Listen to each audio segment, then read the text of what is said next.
people say like cat themed, and it is cat themed. People take pictures. We do get a lot of pictures posted from our restrooms. Most photographed restrooms on the internet. Unfortunately, a lot of people ask us, do you have cats in the brewery? No, we can't from a health perspective. The health department is frowns upon that. And I've always had cats, and then I had the one that was the Bitchin kitten, and then when she passed away, we said, oh, we're gonna go look at some kittens.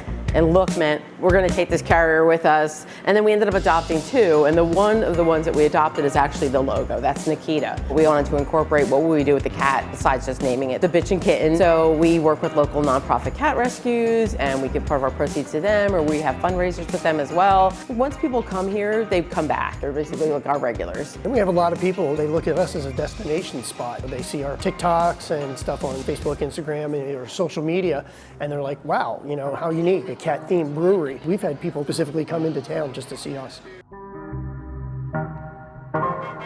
I started homebrewing about 28 years ago and then moved in with Brigitte, and she had a cat named Shadow, also known as Satan's lap cat. Cat hated everybody, loved her, and was like, oh, what are we gonna call our brewery? And Brigitte coined the phrase, and she's like, oh, why don't we call it Bitchin Kitten after Shadow? And the name kind of stuck, and then here we are.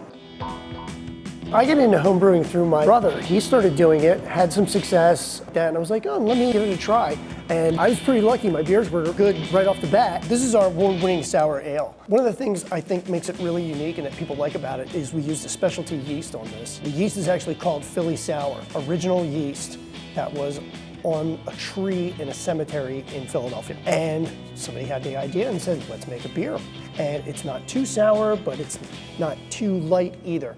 And it's just a really popular beer that people really like. He really focuses on the traditional styles, but to put a twist on them. Oh my God, that's fantastic. So this is a beer that I'm really excited about. This is our Norwegian Hazy IPA. The reason it's Norwegian is because it uses native Norwegian yeast called Kveik yeast. Kveik actually means yeast in Norwegian. This yeast can exist in an environment up to 97 degrees. What happens when you run it up to those higher temperatures is that this yeast will produce a really nice citrusy flavor that people love in hazy IPAs. We wanted to have a variety. We have an IPA, we have a stout, we have a porter, we have a bitter, we have an ale, we have a golden ale. It's kind of neat to be able to brew and drink what you want. We wanted people to come in and be able to spend time here, hang out. You've got people that are in their 20s, you've got people that are older, that you've got families and couples and people on first dates. And we just really wanted to specifically do something different from what was out there in the beer community.